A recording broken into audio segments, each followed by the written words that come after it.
Hello friends, मेरे channel में आप लोग का स्वागत है। तो आज हम फिर से एक नई वीडियो लेकर आए हैं। अगर मेरी आज की वीडियो आपको थोड़ी सी भी अच्छी लगे तो प्लीज़ वीडियो को लाइक कीजिएगा और मेरे चैनल को सब्सक्राइब जरूर कर लीजिएगा। तो फ्रेंड्स, आज की वीडियो जो है वो बहुत ही खास होने वाली है, क्योंकि आज हम बात करेंगे कि कम सैलरी होने के बाद हम किस तरीके से अपने रोज़ के खर्चे में से कुछ न कुछ पैसे छोटी छोटी बचत कर सकते हैं, और ऐसे 10 तरीके जिससे हम अपने पैसे बचा सकते हैं।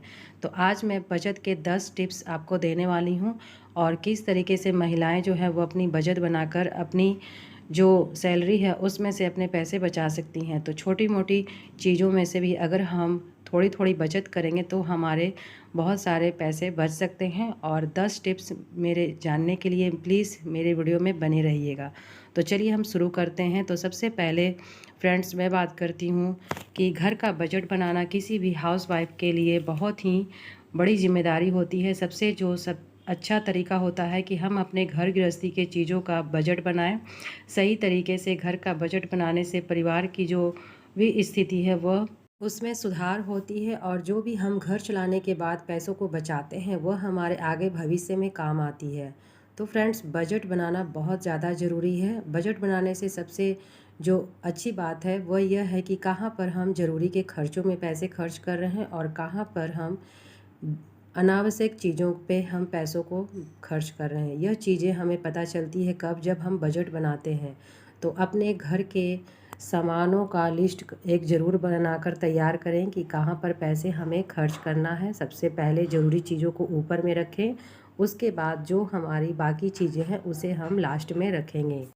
बजट बनाने से पहले सबसे जो सही चीज़ होगी वह यह है कि हाउसवाइफ को एक अपनी जो सैलरी है उसका सबसे पहले ध्यान देना होगा कि हमारी जो सैलरी आई है, चाहे पति की सैलरी आई हो या फिर कई जगहों से, जैसे कि अगर आपकी सैलरी है तो कुछ अलग तरीके से अगर आपके इनकम होते हैं, वो सारे चीज़ों के अनुसार ही अपना बजट बनाएं। जैसे कि अगर आपकी सैलरी 10,000 है, 15,000 है, तो आप उसी के अनुसार अपनी बजट तैयार करें। किसी भी अतिरिक्त आय या अन्य स्रोत से, जैसे कि कहीं से भी एक्स्ट्रा इनकम होती है, तो उसका भी पैसे का आप हिसाब रखें। क्योंकि जब बजट बनाएंगे तो हमारे जो इधर उधर से जो भी पैसे अगर एक्स्ट्रा इनकम करते हैं वो भी पैसे आते हैं, तो हमें उसका भी हिसाब किताब रखना होता है। बजट बनाने पर आपको यह ध्यान देना है कि जो सबसे ज़्यादा ज़रूरी चीज़ें हैं, जैसे राशन, बिजली बिल, पानी, बच्चों की पढ़ाई और अन्य ज़रूरतें, इन सभी चीज़ों को सबसे ऊपर लिस्ट में रखें। इन सभी खर्चों को लिखने से यह स्पष्ट होगा कि कहाँ पर पैसा हमारा ज़्यादा खर्च हो रहा है और कहाँ पर पैसा जो है हमें कम खर्च करने की ज़रूरत है। और हर महीने की सैलरी का एक निश्चित हिस्सा अपने बचत के लिए ज़रूर अलग रखना चाहिए, चाहे वह 10% हो, 20% हो, या फिर कितना भी छोटा अमाउंट क्यों ना आप रखें, लेकिन यह बचत आपको रखना ज़रूर है हर महीने। और यह बचत आपके भविष्य में किसी भी आपातकालीन स्थिति या फिर बच्चों की पढ़ाई लिखाई या फिर अन्य ज़रूरतों में काम आ सकती है। तो फ्रेंड्स, अगला जो चीज़ें हैं वह यह है कि आपके घर में कोई भी सदस्य मार्केट जाता है या फिर आप खुद एक हाउसवाइफ हैं तो आप घर के चीज़ों को खरीदने जाती हैं, तो कम से कम बाज़ार में से वैसे ही जगहों पे जाएं जहां पर हमें थोड़े से कम दाम में, या फिर कहीं अच्छी अगर सेल लगी हो जहां पर राशन वगैरह इकट्ठे हमें लेनी हो, या फिर हम रेगुलर उसी दुकान पे जाएं जहां हमें थोड़ी सी हर महीने अगर राशन लेने जाए तो कुछ न कुछ वो छूट दें।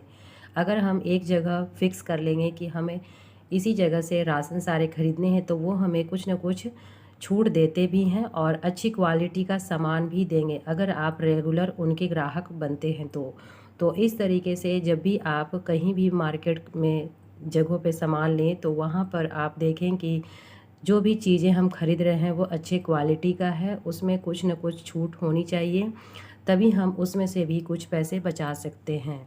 और हमें जो भी राशन खरीदना है, जैसे कि छोटी मोटी चीज़ें अगर हम खरीदें तो वो हम कम खरीद सकते हैं, लेकिन जो सबसे मेन चीज़ होता है जैसे दाल, चावल, आटा, तेल, ये सब चीज़ें हम थोड़ा सा थोक में खरीदेंगे तो हमें आसानी भी होगी घर चलाने में, बार बार हमें इन चीज़ों को मंगाना नहीं पड़ेगा। और दूसरी बात, एक बार इकट्ठी लाने से कुछ पैसे की बचत भी हो जाती है। जैसे कि सरसों का तेल हो गया, तो आप इकट्ठी 2-3 केजी जितना भी आपके महीने में लगती है वो आप इकट्ठी ले सकते हैं। चावल हो गया तो आपके महीने में अगर 10 से 15 केजी चावल लगती है तो आप चावल 10 से 15 केजी एक साथ इकट्ठे खरीद सकते हैं। आटा वगैरह हो गया तो आप इकट्ठे 10 से 15-20 केजी आटा वगैरह खरीद सकती हैं। वैसे मैं तो ज़्यादातर गेहूँ ही खरीदना पसंद करती हूँ। अगर आपको भी ओरिजिनल आटा खाने का शौक़ है या फिर आप चाहते हैं कि हम घर का आटा अच्छे तरीके से धोकर जो साफ़ सुथरा होकर हमारा एक अच्छा खासा आटा तैयार हो बिल्कुल बिना मिलावट के, तो आप गेहूँ खरीद कर भी उसे अच्छे से धोकर आटा मिल में पिसवा कर उसका इस्तेमाल कर सकते हैं, जैसे 20 केजी 50 केजी ऐसे। तो चलिए फ्रेंड्स, अब हम कुछ बचत के आसान टिप्स देख लेते हैं। तो आज मैं आपसे 10 टिप्स शेयर करने वाली हूँ। तो 10 टिप्स में से जो सबसे पहला टिप्स है वो यह है कि मासिक बजट हमें ज़रूर बनाना चाहिए। तो सबसे पहले हमें मासिक बजट अपना बनाना है, जैसे कि सैलरी हमारी कितनी आई है और कितने खर्च हमारे इस महीने में हुए हैं, इसका हिसाब किताब आप एक डायरी में ज़रूर लिख कर रखें। उसके बाद जो दूसरी चीज़ आती है वह यह है कि ज़रूरी और गैर ज़रूरी खर्चों को समझें। जहाँ पर हमारे जो ज़रूरी चीज़ें हैं, जैसे कि राशन हो गया, स्कूल की फ़ीस हो गई, बिजली बिल हो गया, या फिर अगर आप पानी वगैरह ख़रीदते हैं तो पानी का खर्च हो गया, ये सब जो चीज़ें खर्चे हैं वो हमारे ज़रूरी खर्चों में आती हैं। तो इन सब चीज़ों का जो लिस्ट है वो सबसे लिस्ट में ऊपर रखें, ताकि हमें समझ में आए कि ये खर्चे जो हैं वो हमारे लिए हर तरीके से बहुत ज़्यादा ज़रूरी है, जिसके बिना हम रह नहीं सकते। अब हमारा जो तीसरा टिप्स है वह यह है फ्रेंड्स कि अपने खर्चों को लिखने की आदत डालें। जो भी आप एक डायरी बजट डायरी बनाते हैं उसमें आप रोज़ के खर्चों को लिख सकते हैं, जैसे कि कहाँ पर खर्चे जो हैं वो बेफालतू के हुए और कहाँ पर हमने जो ज़रूरी चीज़ें हैं उसमें पैसे खर्च किए हैं। अगर आप इन चीज़ों को रोज़ अगर लिखने की आदत डालते हैं तो आपको पता चलेगा कि कहाँ पर जो खर्चे हैं वो हमें नहीं करने चाहिए थे और वहाँ पर से हम पैसे बचा सकते थे। तो इस तरीके से अगर आप लिखना शुरू करती हैं तो आपको एक बहुत ही अच्छा आइडिया भी मिलेगा और आपको अपने खर्चों को कंट्रोल करने की भी एक तरह से सीख मिलेगी कि ये खर्चे अगर हमारे नहीं होते तो यहाँ पर से हमारे पैसे बच सकते थे। अब हमारा जो चौथा टिप्स होता है वह यह है कि छोटी छोटी बचत पर ध्यान दें, जैसे कि रोज़ के अगर 5, 10, 20 रुपये इस तरीके से भी अगर आप बचत करती हैं तो आपका भी एक अच्छा खासा अमाउंट बन सकता है और इससे हमारा जो है बचत में काफ़ी फ़र्क पड़ता है। और इन पैसों को कभी भी कम समझने की गलती ना करें, क्योंकि 10-20 रुपये अगर हम डेली के बचाते हैं तो एक महीने में हमें 300 से 600 रुपये वह पर मंथ अलग बिल्कुल हमें किसी चीज़ की कटौती किए बगैर हमारे पैसे जो हैं वो सेव होते जाते हैं। तो यह आप बिल्कुल भी ना सोचें कि 10-20 रुपये बचाने से क्या होगा और इतने छोटे अमाउंट से हम बचत की शुरुआत कर लेंगे तो हमारी थोड़ी ही बचत हो जाएगी। तो ये सब चीज़ें सोचना बिल्कुल गलत है। आप बिल्कुल एक छोटी ही सही लेकिन एक अमाउंट जो निश्चित अमाउंट है वह सैलरी में आने के बाद एक पहले निकालें और रोज़ छोटी छोटी बचत जैसे 10 रुपये 20 रुपये 5 रुपये इससे आप अपनी एक साइड में छोटी छोटी बचत करते जाएं, ताकि वह पैसा इकट्ठा होकर एक अच्छा खासा अमाउंट बन सकता है। तो इसके लिए आप थोड़ा थोड़ा ही सही लेकिन बचत ज़रूर करें। छोटी छोटी बचत ही अगर हम करते हैं तो उससे भी हमारा जो है महीने का 300 रुपये, अगर 10 रुपये भी हम रोज़ बचाएंगे तो हमारा महीने का 300 रुपये बनेगा। और अगर हम 20 रुपये पर डे बचाते हैं तो कम से कम हमारे 600 रुपये बिना किसी कटौती के हमारे साइड में पैसे सेव होते जाते हैं। तो इस तरीके से कभी भी अमाउंट को छोटा ना समझें और छोटी छोटी अमाउंट से ही अपने बचत की शुरुआत करें और एक अच्छा छोटा सा अमाउंट ही सही लेकिन आप साइड में बचत के लिए ज़रूर निकालें। अब हमारा पांचवा जो टिप्स आता है कि कहीं भी अगर राशन आप ख़रीदने जाते हैं तो थोक में राशन ख़रीदने की कोशिश करें, जैसे कि चावल, आटा, तेल ये सब वगैरह जब भी हम ख़रीदने जाएं तो थोक में ख़रीदें और देखें कि कहाँ पर अच्छे क्वालिटी का और कुछ हमें छूट भी मिलती है वैसी जगहों पे हम सामान ख़रीदने जाएं, जिससे हमारा कुछ पैसा भी बच जाएगा और हमें अच्छे क्वालिटी का सामान भी मिल जाएगा। तो ज़रूरी ध्यान रखें कि कम से कम जैसे कि तेल हो गया या फिर दाल, चावल, आटा ये सब वगैरह हमें थोक में ख़रीदनी चाहिए। तो थोक में ख़रीदने से हम टेंशन भी फ्री रहते हैं और रोज़ का जो खर्चा आने जाने का होता है वो भी हमारा बच जाता है। तो हर चीज़ों का तो थोक में हम नहीं खरीद सकते हैं, जैसे कि मसाले वगैरह हैं जो कि हम महीने में ही ले सकते हैं। लेकिन आप राशन जो जैसे कि चावल, गेहूँ, तेल, ये सब आप 1 से 2 महीने में भी अगर आप चलाएँगे तो वो उन चीज़ों को कोई भी दिक्कत नहीं होगी, ख़राब बिल्कुल भी नहीं होंगे। और थोड़ा-सा आप अपने राशन को थोड़ा-सा ध्यान रखें, ताकि जो भी चीज़ें अगर हम थोक में खरीदते हैं तो वो हमारे ख़राब भी ना हो। इससे है कि अगर हम थोक में भी खरीद लेते हैं तो हमारा जो चीज़ है वह अगर हम ध्यान नहीं देंगे तो वह भी हमारा जो है वो बेकार जाएगा। तो इससे अच्छा है कि हम थोक में जब चीज़ों को खरीदते हैं तो कम से कम अपनी चीज़ों पे ध्यान रखें। राशन वगैरह में जैसे कि चावल वगैरह में सूखा जो लाल मिर्च होता है वह डाल के रख सकते हैं, तेज़पत्ता, लौंग, ये सब डाल कर रख सकते हैं, जिसमें कीड़े वगैरह नहीं लग सकते हैं। जैसे ये आप 6 महीने या साल भर के लिए अगर आप अनाजों को स्टोर करते हैं तो आप इन चीज़ों को अपना सकते हैं। लेकिन अगर आप 1 महीने या 2 महीने के लिए खरीदते हैं तो ये सब चीज़ें करने की कोई ज़रूरत नहीं है। अनाज ऐसे भी 1 से 2 महीने, 3 महीने तक ठीक रहते हैं। तो अगर आप इसे ज़्यादा 4, 5, 6 महीने के लिए ख़रीदते हैं और रख लेते हैं एक साथ थोक खरीद कर, तब आपको इन चीज़ों को अनाजों में या फिर कोई भी ऐसी चीज़ जो आप एक बार इकट्ठी 3-4 महीने के लिए हैं उसमें आप डालकर अच्छे से उन चीज़ों को स्टोर कर सकते हैं, जिससे आपका जो सामान है वह सेफ़ रहेगा।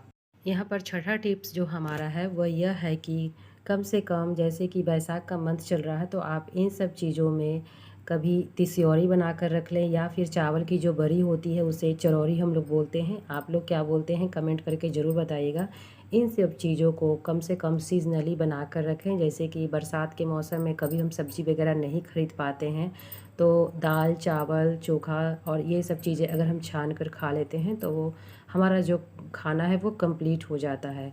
तो इन चीज़ों को आप घर में बनाकर स्टोर कर सकते हैं, जिससे हमारी अगर बाई चांस कभी हमें सब्ज़ी नहीं भी मिले तो हमारा जो घर का खाना है वो अच्छे से ढंग से हमें मिल जाएगा और हमारा खाना एक कंप्लीट हो जाता है इन सब चीज़ों को जब हम बनाकर स्टोर करते हैं तो। जैसे कि चावल की ये जो चरौरी है ये बना लें, चना दाल की बड़ी होती है वो बनाकर रख लें, स्टोर कर लें। और या फिर मसूर दाल और तीसी की जो बड़ी होती है वो बनाकर आप रख सकते हैं। और उसके बाद आप आलू की चिप्स बनाकर स्टोर कर कर रख सकते हैं। तो ये सब चीज़ें अगर हम स्टोर कर कर रखते हैं तो कभी हमें सब्ज़ी नहीं भी मिली या फिर कभी हम सब्ज़ी नहीं भी खरीद पाएँ तो हमारा जो घर का खाना है वो कंप्लीट हो जाता है। दाल, चावल, चोखा, भुजिया जो भी बनाएं उसके साथ आप इन चीज़ों को भी फ्राई कर कर खा सकते हैं। तो अब हम बात करते हैं 7वीं टिप्स की, जो कि हमारी जो सबसे मेन चीज़ है, बिजली पानी की बचत करें। जैसे कि बिजली जहाँ भी हमारे पंखे या फिर कूलर, एसी ऐसे ही अनावश्यक रूप से चल रहे हैं तो उसे हमेशा बंद करके रखें। पंखे को भी हम हमेशा, जिस घर में हम लोग सभी लोग बैठे हुए हैं उसी घर का पंखा या फिर एसी, कूलर ऑन होना चाहिए। और ज़्यादा से ज़्यादा टीवी वगैरह भी बंद रखने की कोशिश करें। जो भी हमारी बिजली है वो हमारी इन सब चीज़ों में ज़्यादा खर्च होती है। और अगर आप रात में भी बिजली चलाकर, लाइट वगैरह चलाकर रखते हैं तो कम से कम जो एलईडी बल्ब वगैरह होता है वो ही आप जला के रखें, और नहीं तो आप 1 या 2 बल्ब ही जला कर रखें। इससे आपकी बिजली की अच्छी खासी बचत हो सकती है। और अगर आप पानी भी पीते हैं अगर खरीद कर, तो उसमें भी पानी बचाने की ज़रूर कोशिश करें। और पानी तो सबसे हमारे जीवन का मेन चीज़ है। पानी की बचत तो हर हाल में हमें करनी चाहिए। तो फ्रेंड्स, बिजली और पानी की बचत हम कर सकते हैं, तभी हम अपने हर चीज़ों को, अपनी लाइफ को एक अच्छे ढंग से चला सकते हैं। यहाँ पर फ्रेंड्स मैं राशन कुछ लेकर आई थी कि जो कि हमारा महीने के अंत में थोड़ा बहुत सामान जो है वो घट गया था, तो मैं यहाँ लेने गई थी और थोड़े बहुत ही सामान मैं लेकर आई हूँ, तो वह मैं आपको दिखा रही थी। तो इसकी वीडियो मैं डिटेल में अगली वीडियो में बनाऊँगी, क्योंकि ये वीडियो ज़्यादा लंबा हो जाएगा। तो इस वीडियो में मैं आपको सिर्फ दिखा देती हूँ और मैंने क्या क्या चीज़ ख़रीदा है वह मैं आपको अगली वीडियो में बताऊंगी। तो मैंने कितने का राशन लिया है और क्या क्या चीज़ मैं ख़रीदी हूँ। जब कभी हमारे महीने में कुछ न कुछ ऐसे गेस्ट वगैरह, परिवार वगैरह, फैमिली वगैरह आ जाते हैं तो हमें राशन जो है वो थोड़ा बहुत अलग से ख़रीदना पड़ता है। तो यह सब चीज़ें वही चीज़ें जो घट गई थी महीने में, वह चीज़ मैं थोड़ी बहुत ही अभी लेकर आई हूँ। अभी महीने का जो भी राशन है अभी और हमें ख़रीदना बाकी है। तो ये चीज़ें जो मैं क्या क्या ख़रीद कर लाई हूँ इसके बारे में मैं बाद में आपको डिटेल में बताऊँगी। और यहाँ पर सबसे जो मेन चीज़ फिर हमारा आता है वह आता है इमरजेंसी फ़ंड। तो फ्रेंड्स, अपने खर्चों को चलाने के बाद एक इमरजेंसी फ़ंड ज़रूर बनाएं, ताकि हमारा जो हर महीने सैलरी में से कुछ ना कुछ पैसा हम बचाकर इमरजेंसी फ़ंड के लिए रखें, जो कि अचानक ज़रूरतों में हमारे लिए वह ज़रूरी साबित हो सकती है। जैसे कि हर महीने अगर 500 रुपये भी अगर आप इमरजेंसी फ़ंड के लिए रख रहे हैं तो यह बहुत अच्छी बात है।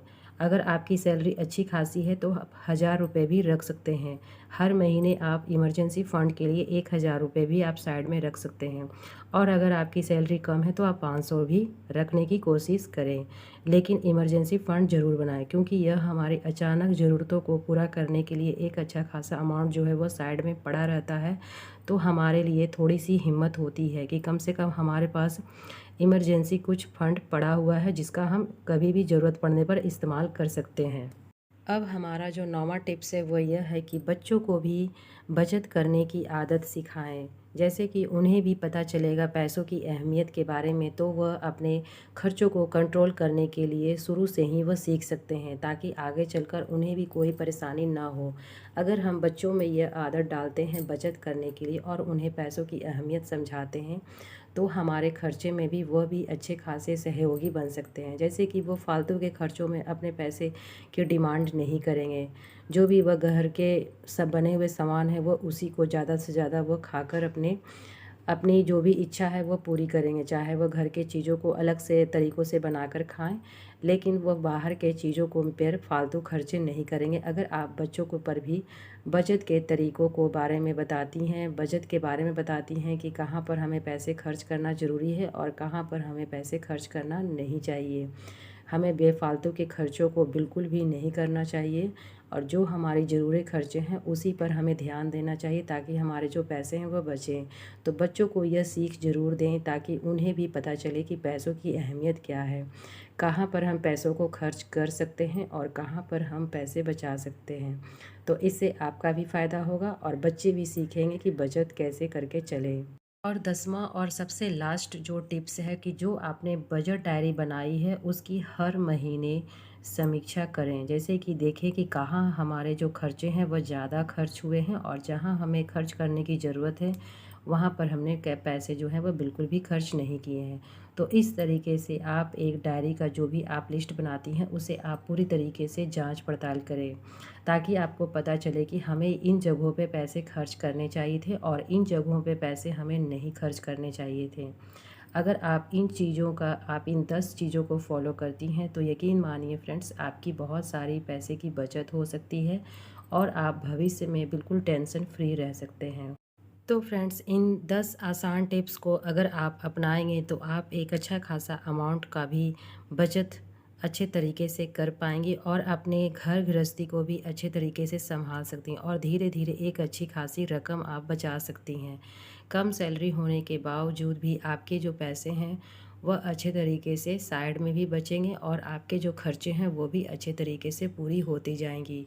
तो फ्रेंड्स, यह वीडियो मैंने बहुत मुश्किलों से और बहुत सोच समझ कर बनाया है, तो प्लीज़ इस वीडियो को ज़्यादा से ज़्यादा लाइक कीजिएगा। और हाँ, अगर आपको वीडियो अच्छी लगे तो प्लीज़ वीडियो को शेयर करना बिल्कुल भी ना भूलें। तो यहाँ पर मैंने कुछ सब्जियाँ ले ली थी, जैसे कि परोर, इसे नेनुआ बोलते हैं। यहाँ पर मैंने आधा केजी ली है। उसके बाद मैंने एक कद्दू लिया है और यहाँ पर फिर उसके बाद मैंने करेला लिया है। इस तरीके से मैं 4-5 दिनों की सब्जियां जो है मैं इकट्ठे ले आई हूँ और उसके बाद मैं सोयाबीन भी लेकर आई हूँ, जो कि हम अगर सब्जियां पहले इस्तेमाल करेंगे और उसके बाद हम सोयाबीन की बड़ी भी इस्तेमाल कर सकते हैं कभी कभी। तो रेगुलर हरी सब्जी भी बच्चे लोग खाना पसंद नहीं करते हैं, तो कभी कभी मैं सोयाबीन या फिर चने की दाल या फिर चने की सब्ज़ी भी बना देती हूँ। तो इस तरीके से हमारा जो घर गृहस्थी है वो चलता है और उम्मीद करती हूँ कि मेरा यह वीडियो आपको बहुत ही अच्छा लगा होगा। और अगर थोड़ा भी आपको यह वीडियो आपको पसंद आया होगा और अगर आपको मेरी बातों से कुछ सीखने को मिला होगा या फिर मैं इसमें कुछ भी ऐसी चीज़ें जो भूल गई हूँ कि और भी हमें कौन कौन तरीके से बचत करने चाहिए, तो प्लीज़ आप मुझे कमेंट करके ज़रूर बताएं। आपके कमेंट का मुझे बहुत ही बेसब्री से इंतज़ार रहता है और इस वीडियो को ज़्यादा से ज़्यादा लाइक करना बिल्कुल भी ना भूलें। तो फ्रेंड्स, मिलते हैं अगली